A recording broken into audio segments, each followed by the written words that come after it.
Friends, ಎಲ್ಲರಿಗೂ ನಮಸ್ಕಾರ. ಸುಗಿರಿಸ್ life ಸ್ಟೈಲ್ಗೆ ಸ್ವಾಗತ. ಇವತ್ತಿನ ವಿಡಿಯೋದಲ್ಲಿ ಕಾಫಿ ಮತ್ತು ಟೀ ಜೊತೆ ಸವಿಯೋದಕ್ಕೆ ತೆಳು ಅವಲಕ್ಕಿ ಒಗ್ಗರಣೆಯನ್ನು ಮಾಡ್ತಾ ಇದ್ದೀನಿ. ಈ ರೆಸಿಪಿ ನಿಮಗೆ ಇಷ್ಟವಾದಲ್ಲಿ ಕಮೆಂಟ್ ಮಾಡಿ, ಲೈಕ್ ಮಾಡಿ, ಶೇರ್ ಮಾಡಿ, ಹಾಗೆ ಸಬ್ಸ್ಕ್ರೈಬ್ ಮಾಡೋದನ್ನು ಮರಿಬೇಡಿ.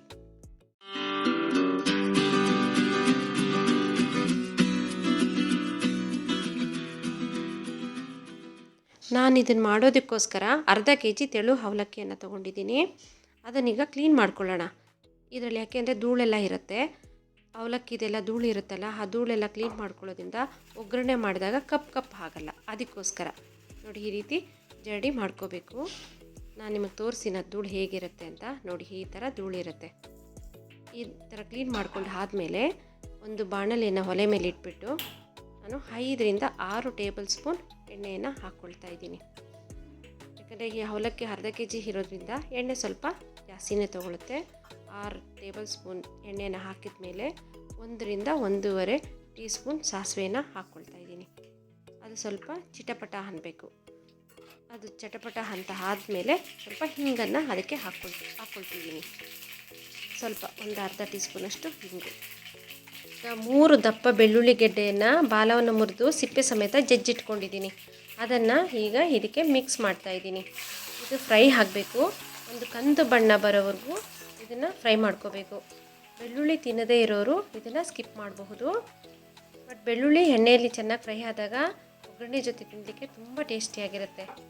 ಒಂದು ಅರ್ಧ ಫ್ರೈ ಆದಮೇಲೆ ಬೇರೆ ಪದಾರ್ಥಗಳನ್ನ ಒಂದೊಂದಾಗೆ ಸೇರಿಸ್ಕೊಳ್ತಾ ಹೋಗಬೇಕು. ನೋಡಿ, ಈಗ ಬೆಳ್ಳುಳ್ಳಿ ಅರ್ಧ ಬೆಂದಾದಮೇಲೆ ನಾನು ಕಡಲೆಕಾಯಿ ಬೀಜವನ್ನು ಹಾಕಿದ್ದೀನಿ. ಇದು ಸಹ ಚಿಟಪಟ ಅನ್ನಬೇಕು.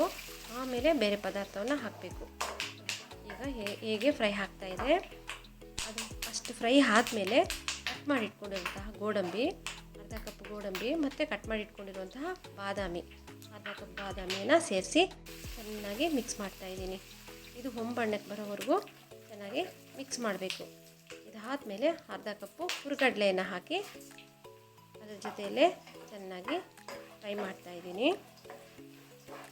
ಇದೆಲ್ಲ ಒಂದು ಹಂತಕ್ಕೆ ಫ್ರೈ ಆದಮೇಲೆ ತೆಳ್ಳಕ್ಕೆ ಕಟ್ ಮಾಡಿ ಇಟ್ಕೊಂಡಿರುವಂತಹ ಒಣ ಕೊಬ್ಬರಿಯನ್ನು ಸಹ ಸೇರಿಸ್ತಾ ಇದ್ದೀನಿ. ಒಣ ಕೊಬ್ಬರಿ ದಪ್ಪ ಇತ್ತು ಅಂದರೆ ಫ್ರೈ ಆಗಲ್ಲ, ಆಗ ತಿನ್ನುವಾಗ ಹಸಿ ಇರುತ್ತೆ. ತೆಳ್ಳಕ್ಕಿದ್ರೆ ಅದ್ರ ಜೊತೆ ಬೇಗ ಫ್ರೈ ಆಗುತ್ತೆ. ಮತ್ತು 1 ಕಪ್ಪಷ್ಟು ಫ್ರೆಶ್ ಆಗಿರುವಂತಹ ಕರಿಬೇವು ಅದನ್ನು ಸಹ ಸೇರಿಸಿ ಚೆನ್ನಾಗಿ ಫ್ರೈ ಆದಮೇಲೆ ಒಂದು 10 ರಿಂದ 12 ಗುಂಟೂರು, 5-6 ಖಾರದ ಮೆಣಸಿನ್ಕಾಯಿ. ಖಾರ ತುಂಬ ತಿನ್ನಲ್ಲ ಅನ್ನೋಂಥವ್ರು ಖಾರದ ಮೆಣಸಿನ್ಕಾಯಿನ ಸ್ಕಿಪ್ ಮಾಡ್ಬೋದು.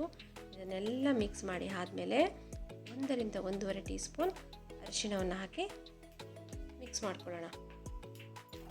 ಕೊನೆ ಹಂತಕ್ಕೆ ಬಂದಿದೆ. ಒಳ್ಳೆ ಸೂಪರ್ ಆದಂಥ ಒಗ್ಗರಣೆ ರೆಡಿಯಾಗಿದೆ. ಇದಕ್ಕೆ ರುಚಿಗೆ ತಕ್ಕಷ್ಟು ಉಪ್ಪನ್ನು ಹಾಕಿ ಮಿಕ್ಸ್ ಮಾಡ್ಕೊಳ್ತಾ ಇದ್ದೀನಿ.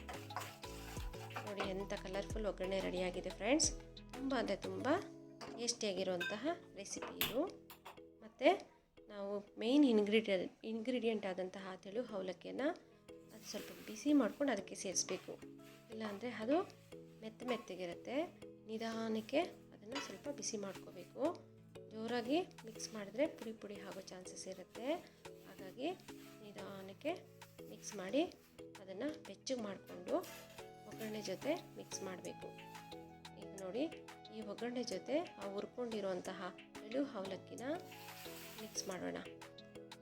ನಿಧಾನಕ್ಕೆ ಮಿಕ್ಸ್ ಮಾಡಬೇಕು. ಇಲ್ಲಾಂದರೆ ಇಲ್ಲೂ ಸಹ ಆಲ್ರೆಡಿ ಹುರ್ಕೊಂಡಿರ್ತೀವಲ್ವಾ ತೆಳು ಅವಲಕ್ಕಿ, ಅದು ಪುಡಿ ಆಗೋ ಚಾನ್ಸಸ್ ಇರುತ್ತೆ. ಹಾಗಾಗಿ ನೋಡಿ, ನಿಧಾನಕ್ಕೆ ಕುತ್ಕೊಳ್ಳೋದ್ರಿಂದ ಎಂಥ ಕಲರ್ಫುಲ್ ಆದಂತಹ ಒಗ್ಗರಣೆ ರೆಡಿಯಾಗಿದೆ. ಕೊನೆಯದಾಗಿ 1 ರಿಂದ 1.5 ಟೀ ಸ್ಪೂನ್ ಸಕ್ಕರೆ ಪುಡಿಯನ್ನು ಸೇರಿಸೋಣ. ಸಿಹಿಯಾಗಿ ಸ್ವಲ್ಪ ಉಪ್ಪಿರುತ್ತೆ, ಸ್ವಲ್ಪ ಖಾರ ಇರುತ್ತೆ. ತುಂಬ ಅಂದರೆ ತುಂಬ ಟೇಸ್ಟಿಯಾಗಿರುವಂತಹ ಸ್ನ್ಯಾಕ್ಸ್ ಇದು. ನೋಡಿ ಫ್ರೆಂಡ್ಸ್, ಹೇಗೆ ರೆಡಿಯಾಗಿದೆ. ಇದು ತುಂಬ ಅಂದರೆ ತುಂಬ ಟೇಸ್ಟಿಯಾಗಿರುತ್ತೆ.